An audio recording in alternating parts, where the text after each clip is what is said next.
Bonjour, alors aujourd'hui on va parler de nommage et de charge cognitive. On va surtout parler de charge cognitive et on va voir comment essayer de la réduire en se concentrant sur le nommage. Alors, la première chose que je vais vous présenter, c'est un résultat d'une étude qui a été faite en 2017 et qui s'est concentrée sur que font les développeurs quand ils sont devant leur écran. Donc il y a un petit mouchard qui a été installé sur leur machine avec leur consentement et qui analysait un petit peu quel était l'usage qu'ils faisaient quand ils étaient devant leur écran. Et on voit qu'il y a finalement assez peu de temps qui est consacré à l'édition du code, juste 5%. Et en fait, énormément au contraire de temps qui est consacré à la compréhension du code, à la lecture, à l'analyse de ce qui était dans le code, qui représente, lui, 58%. Donc on voit que, en termes de différence, on est juste énorme sur la partie de temps qu'on passe à lire du code par rapport au temps qu'on passe à écrire du code. Alors quand on dit souvent que le code est plus souvent lu qu'écrit, c'est une des illustrations qu'on peut avoir en se disant finalement on passe énormément de temps à lire du code par rapport à ce qu'on écrit. Et en plus, ce sont deux activités qui sont très différentes. On voit que la partie rédaction de code, en fait, elle est centrée autour de compétences qui sont des compétences plutôt mathématiques et qui vont être attachées à la résolution de problèmes. Donc ça va être de la logique, beaucoup, et ça va être aussi de la créativité. En tout cas, on va s'attacher toujours à ces compétences qui sont autour de tout ce qui est inhérent à la programmation. Alors que quand on analyse, quand on lit du code, on voit qu'on s'approche tout de suite du comportement qu'on peut avoir quand on lit du texte qui est dans une langue étrangère. Donc là, on est beaucoup plus sur des compétences autour de la linguistique, de la communication. Il faut essayer de se remettre dans la tête de la personne qui a écrit du code pour comprendre là où elle voulait en venir, qu'est-ce qu'elle voulait faire, et du coup comprendre ce que le code fait en lui-même. Et en plus, on voit que dans notre métier, c'est deux activités qui ne sont pas du tout valorisées à la même hauteur. Et le bon exemple qu'on a, c'est que si aujourd'hui je vais chercher un développeur pour lui dire, viens, on va essayer d'analyser un petit code source ensemble pour voir comment on pourrait le modifier, la réaction que je vais avoir en général, c'est celle-ci. En gros, on va vouloir tout de suite se rattacher à l'édition du code, et plutôt que d'essayer de comprendre ce que c'est, parce qu'on n'est pas du tout sur les mêmes compétences, et on a beaucoup plus l'habitude d'écrire du code, d'essayer de résoudre un problème, c'est plus ça qui va nous intéresser, alors que la lecture du code, finalement, c'est là où on passe le plus de temps, et ça nous intéresse un petit peu moins. Donc on va voir en détail qu'est-ce qui se passe quand on lit et qu'on essaye de comprendre du code, qu'est-ce qui se passe dans notre cerveau.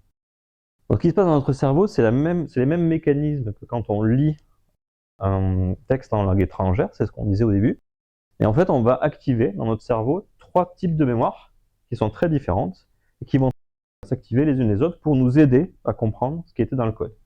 La première des mémoires qui va s'activer, c'est la mémoire qu'on appelle court terme. C'est la mémoire qui est là pour analyser ce qu'on est en train d'observer. Donc c'est une mémoire qui est liée au sens, et sa limite, c'est le temps qu'elle reste en mémoire. Ce temps, aujourd'hui, il est estimé à quelques secondes, maximum 30 secondes. On va garder en mémoire ce qu'on est en train de voir à l'écran. Donc quand on lit du code, cette mémoire à court terme, elle s'active en regardant un petit peu les différents éléments du langage qui sont présents sur la feuille qu'on est en train de voir, et qui vont nous permettre de faire passer l'information à la véritable mémoire qui sert à travailler, qui sert à réfléchir au sujet qu'on est en train d'analyser, qui est la mémoire de travail. La mémoire de travail, elle a une autre limite, qui est le nombre d'éléments qu'elle est en capacité de traiter en simultané.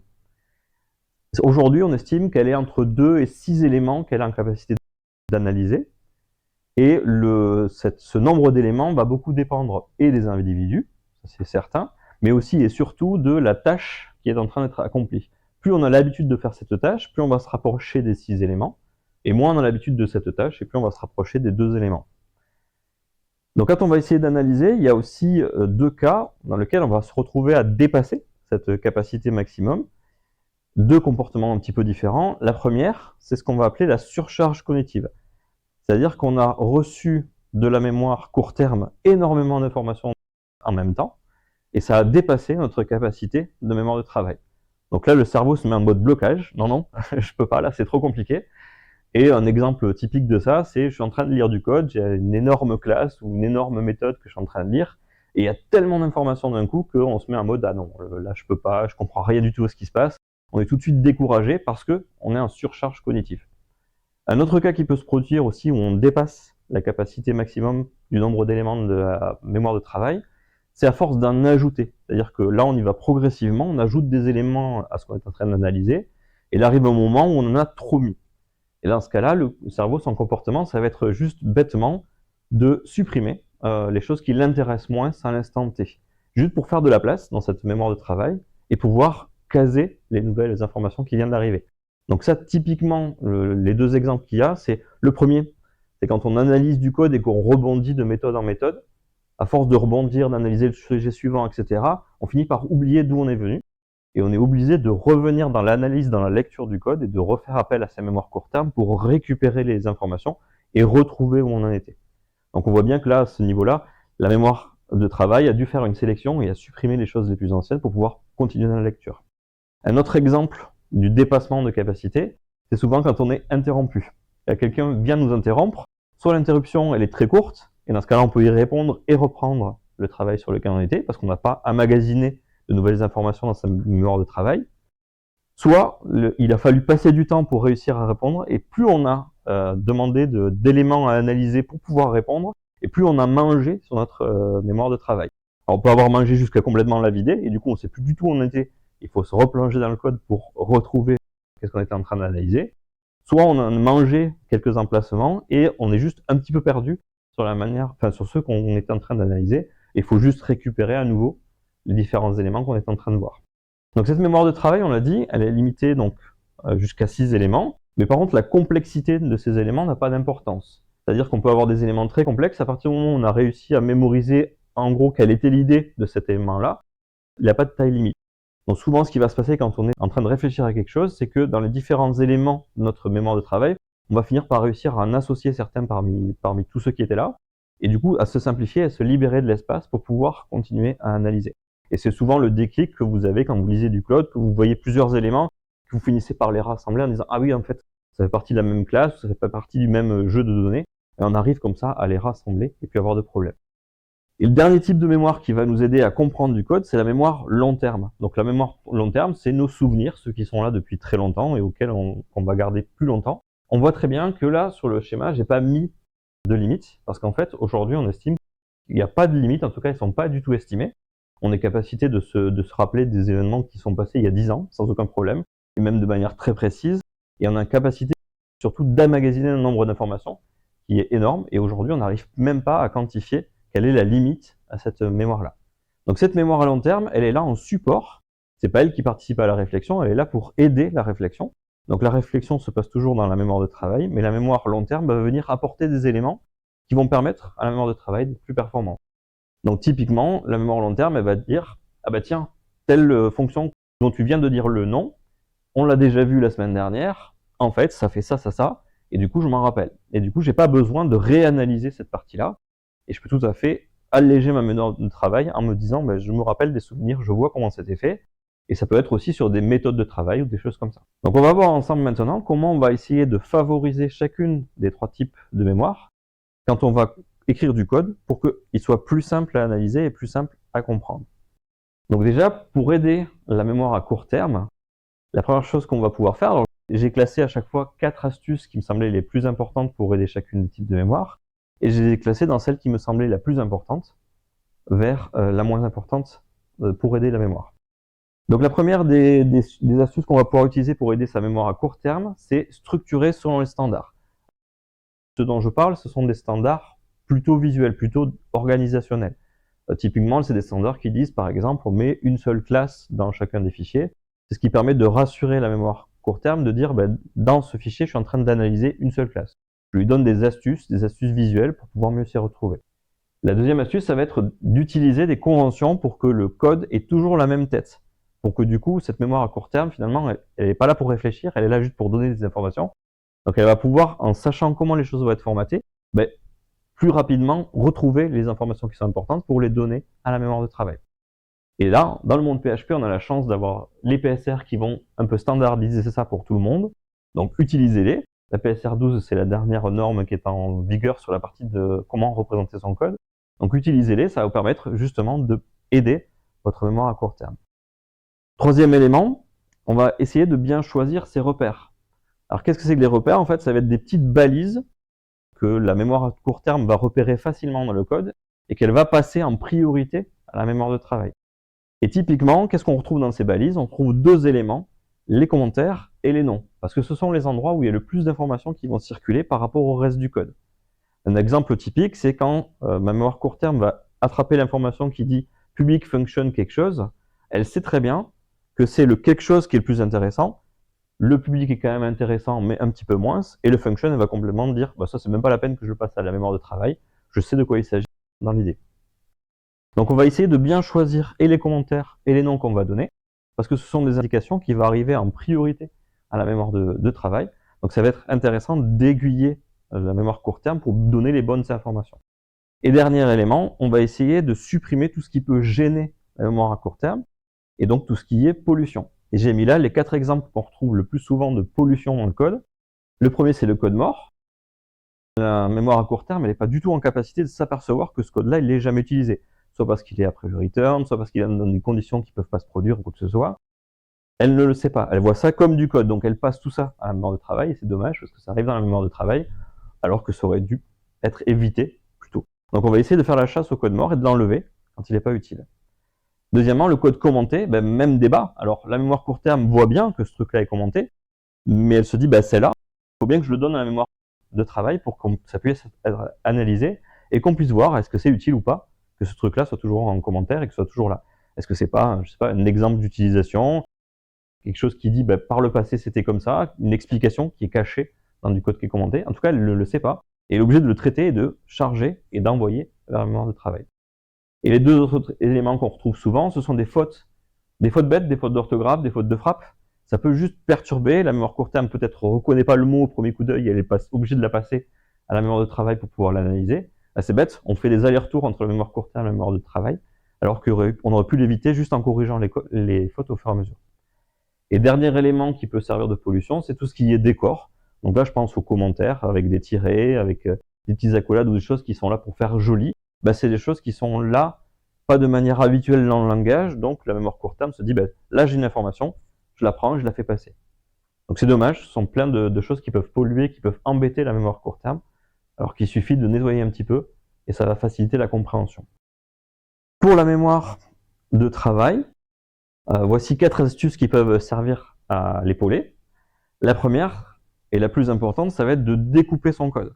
Juste en découpant son code, on le voit, on évite la surcharge cognitive, le fait d'avoir énormément d'informations d'un coup. Quand on a notre code qui est mieux découpé, soit parce qu'il a plusieurs méthodes, soit parce qu'il est découpé en plusieurs classes, ça aide à avoir un volume restreint de données à analyser en simultané.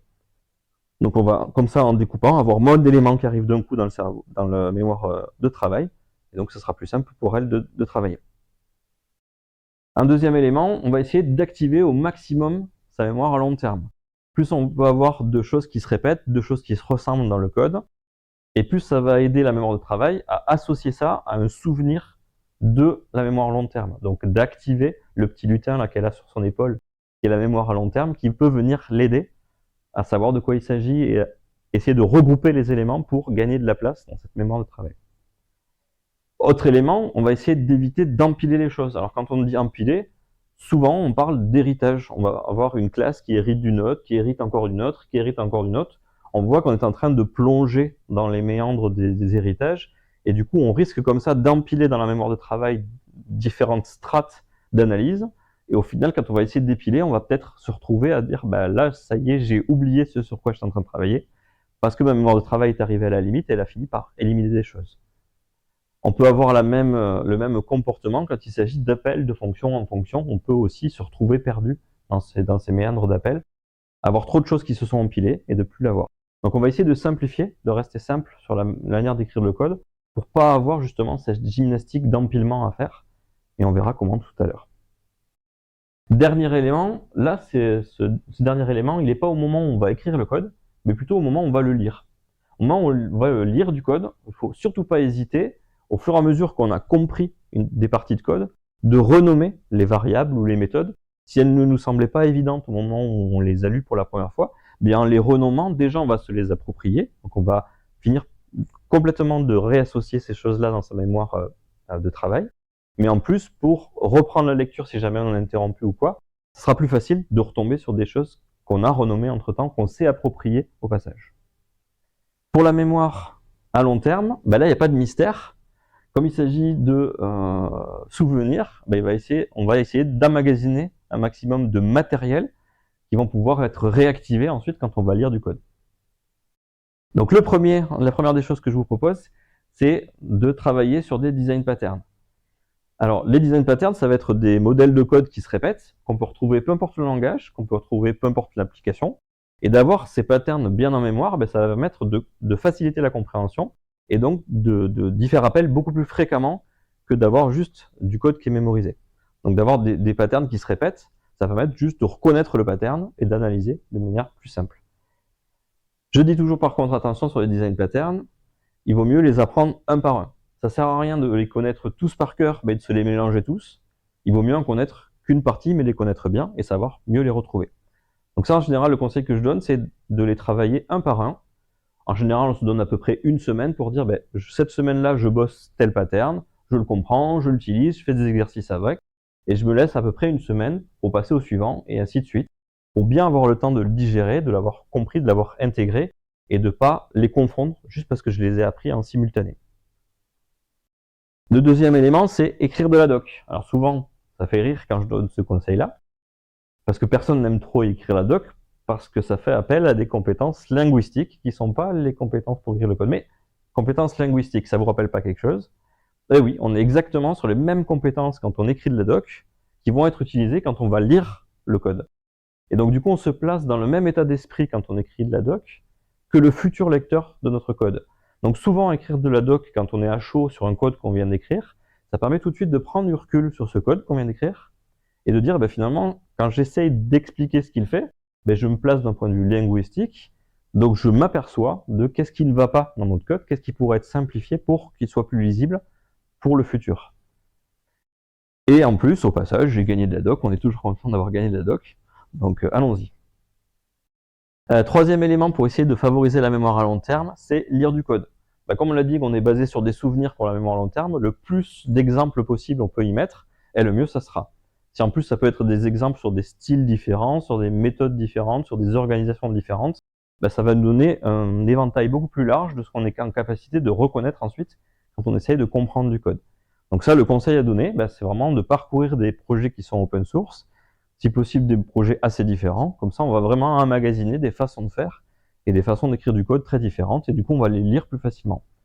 Et en plus, on s'entraîne à lire du code, ce qui est toujours très bien pour la lecture de notre code dans le futur. Et dernier élément, et ça un peu on va laisser faire l'expérience, forcément dans votre vie de développeur, vous allez écrire du code, vous allez lire du code de vos collègues, et vous allez acquérir comme ça du dictionnaire de code qui va être de plus en plus important et de plus en plus intéressant. Petit conseil bonus, dormez, reposez-vous, puisqu'on sait que c'est ça, ces moments de repos que le cerveau enregistre sur son disque dur de la mémoire à long terme. Donc pour favoriser votre mémoire à long terme, reposez-vous, prenez des temps où vous soufflez, où vous allez boire un café, où vous discutez avec des collègues. Ça va juste laisser le temps à votre cerveau d'enregistrer ce que vous venez de dire, ce que vous venez d'emmagasiner. Donc voilà, pensez-y, c'est vraiment quelque chose de très important pour la mémoire.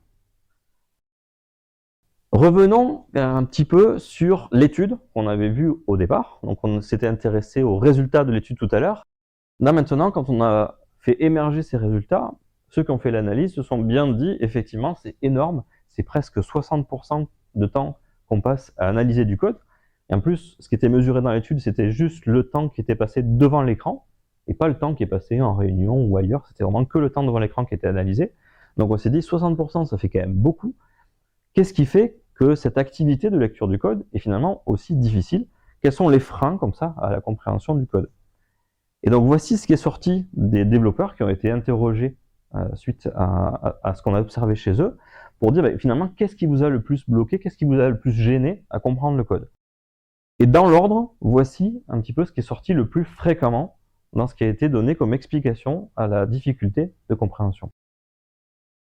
Le premier des éléments qui a été donné, c'est qu'il n'y avait pas de commentaires, ou alors ils étaient très insuffisants pour m'aider à la compréhension. Donc sur cet élément, par contre, je vous ai mis des petites parenthèses, parce qu'en fait, on s'aperçoit souvent que les commentaires, c'est un peu la bouée de sauvetage. C'est-à-dire que si les autres problèmes sont corrigés, ce problème-là disparaît. C'est-à-dire qu'en fait, on se dit toujours, ah ben, j'avais pas trouvé tout ce que je voulais dans le code, j'avais du mal à l'analyser, et en plus, il n'y avait pas de commentaires pour me repêcher et pour m'aider à comprendre. Mais on voit que si on corrige le reste, en fait, ce besoin de commentaires, il disparaît, et on peut tout à fait se concentrer sur les autres problèmes. Le deuxième problème qui est le plus souvent remonté, ce sont des noms de classes, de méthodes, de variables, qui portaient pas assez de sens, qui n'étaient pas assez clairs, et ça nous a fait perdre énormément de temps. Donc vous voyez, finalement, c'est ce qui arrive en deuxième, c'est le nom qu'on donne aux choses. On va y venir du coup sur la suite de la présentation. Le troisième retour qui a été fait, c'était il y avait un trop grand nombre de lignes de code dans la classe ou dans la méthode, et c'est ça qui m'a gêné. Ben là, on arrive typiquement à l'illustration que c'est la mémoire de travail qui a été submergée d'un trop grand nombre d'informations en simultané. Et en fait, on voit que là, c'est vraiment la mémoire de travail qui pourrait être aidée en faisant en sorte d'avoir des choses plus petites à analyser. Quatrième élément, le style de code était trop inconsistant, il y avait des choses trop différentes entre un fichier et un autre. Ben là, illustration à nouveau, c'est la mémoire de travail, la mémoire à court terme, pardon, qui a du mal à s'activer parce qu'elle a du mal à reconnaître où sont les informations importantes, et du coup on est gêné dans la compréhension. Et dernier élément, qui là par contre n'est pas un élément qui est apparu au moment où on a interrogé les développeurs, mais qui est apparu quand on a analysé à quoi passaient leur temps les développeurs quand ils étaient en train d'analyser du code, et on voit qu'il y a énormément de temps qui est passé à de la navigation entre les différents héritages entre les classes. On perd énormément de temps à sauter d'une classe à l'autre pour comprendre comment les enchaînements se font. Et là, à nouveau, on a l'illustration de cette mémoire de travail qui a accumulé progressivement les choses et on finit par oublier les premiers éléments sur lesquels on est en train de travailler. Donc là, pareil, l'astuce, ça va être juste d'essayer de faire moins d'héritage, de faire des choses plus simples à comprendre ou de faire en sorte qu'il y ait peu de niveaux de strates à accumuler avant de comprendre quelque chose. C'est déjà dans les conseils qu'on a donnés juste avant. Donc on voit en tout cas que la question des noms est quelque chose de très important. Donc c'est sur quoi on va se concentrer pour le reste de la présentation, en commençant par les choses à ne pas faire dans son nommage.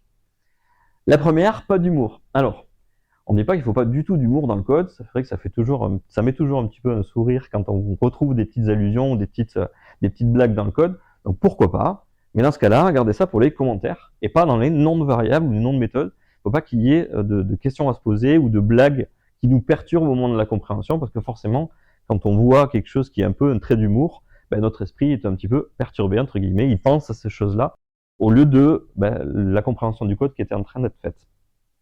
Donc on va essayer d'éviter l'humour, en tout cas dans les noms. Pas de mystère non plus, il faut qu'un nom soit parlant, il ne faut pas qu'il y ait une référence à avoir, il ne faut pas qu'il y ait un peu du flou sur le nom de variable, il faut au contraire quelque chose de très précis pour aider à la compréhension, on est là pour comprendre, on n'est pas là pour faire des jeux de pistes. Troisième élément, on va essayer d'éviter les abréviations. Tout ce qui est abréviation, ça permet d'économiser 3 touches de clavier, mais en fait, on va plus souvent lire ça que le temps qu'on a passé à l'écrire. Donc c'est dommage de mettre des abréviations, on va juste gagner du temps au moment de l'écriture, mais en fait, on va en perdre énormément quand on va essayer de comprendre.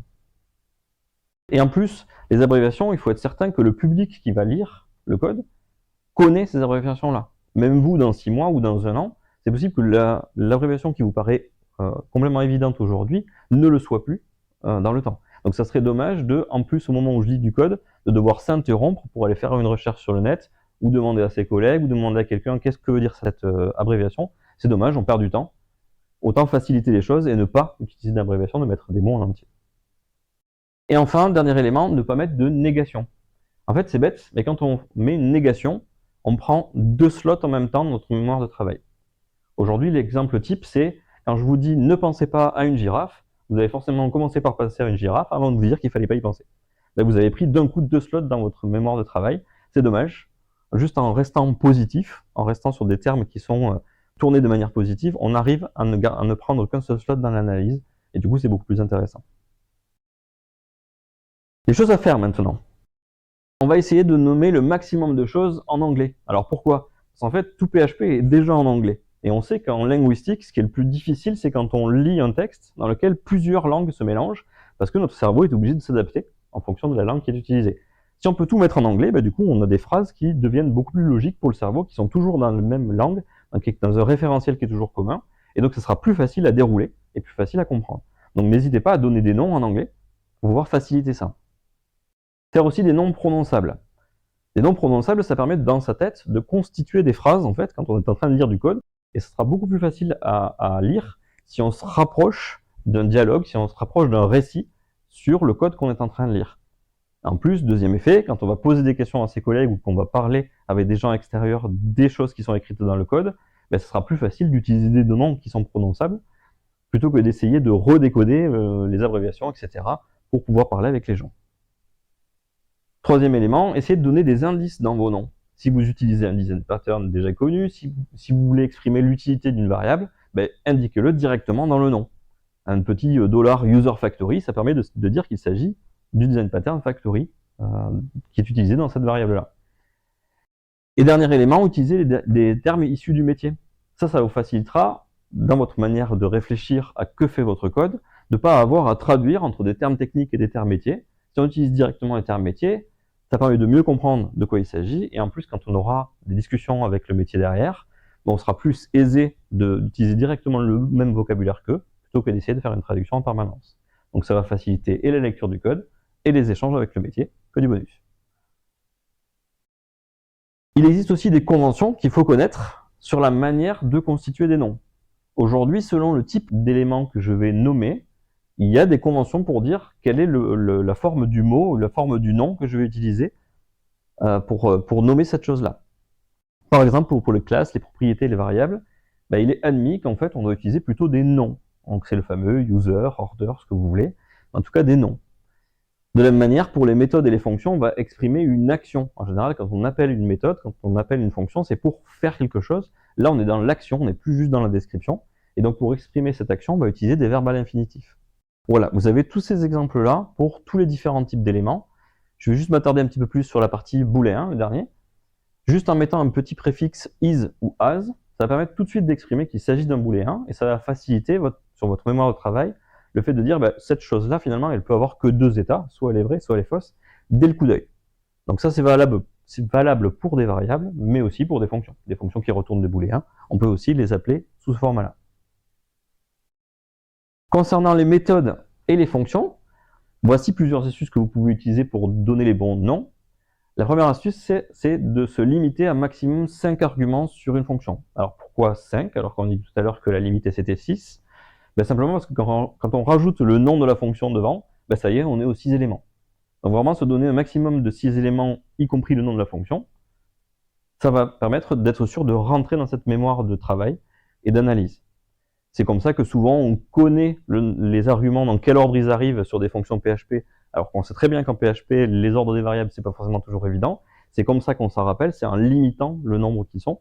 Ça permet de toujours se les resituer géographiquement. Ensuite, on va aussi aider sur les arguments des méthodes et des fonctions, de leur donner des noms qui permettent de plus facilement les alimenter.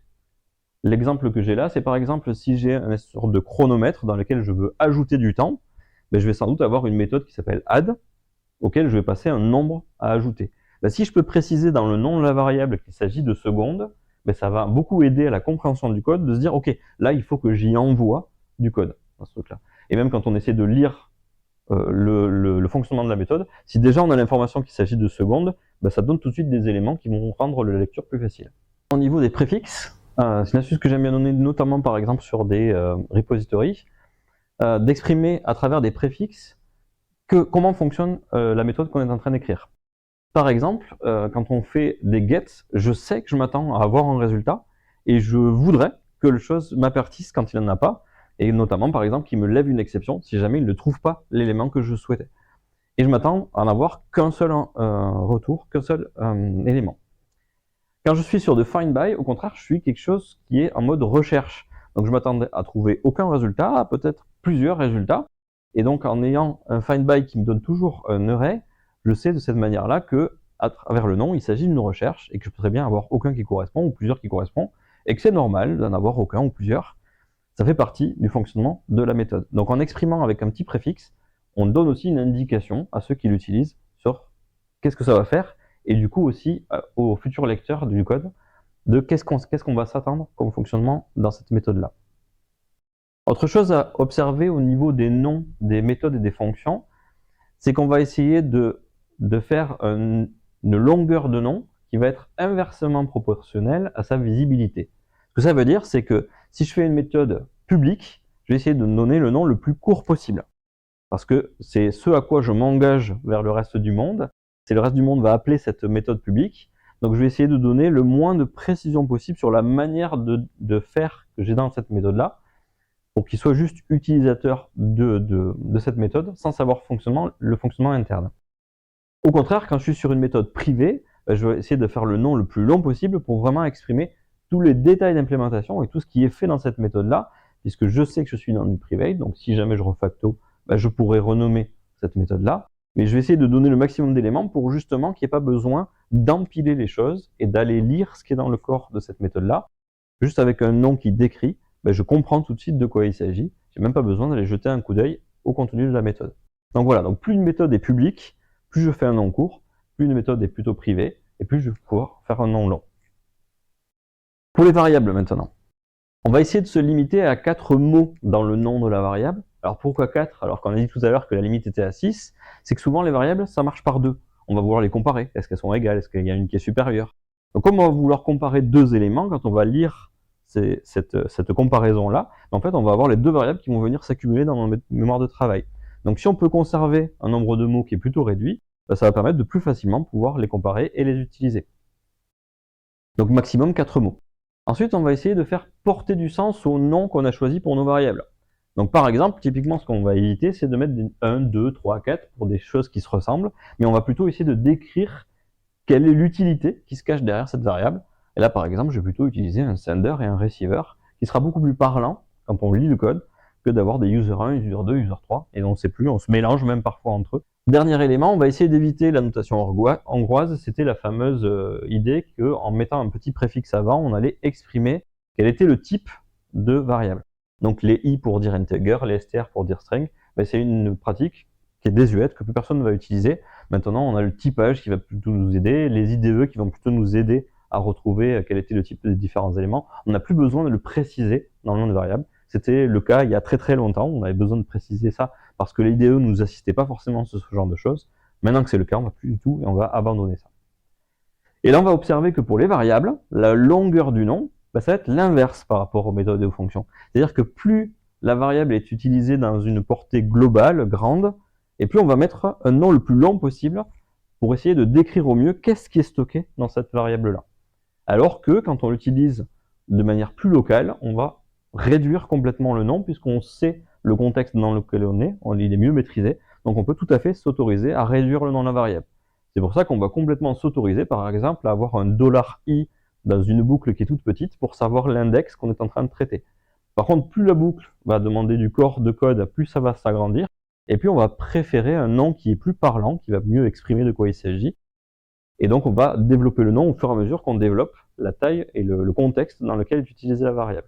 Si c'est dans une fonction par exemple, on va donner juste un mot ou deux pour déterminer la longueur d'une variable. Si c'est quelque chose qui est utilisé plutôt au niveau de la classe, là on va passer à peut-être 3-4 mots pour commencer à avoir quelque chose de plus parlant qui sera réutilisé partout dans la classe. Vous voyez, plus on augmente la portée de la variable, et plus on va décrire de mieux en mieux de quoi il s'agit, qu'est-ce qui est stocké dans cette variable. C'est vraiment le contraire par rapport aux méthodes, parce que les méthodes peuvent être utilisées de manière publique, et puis on va essayer de les faire courtes.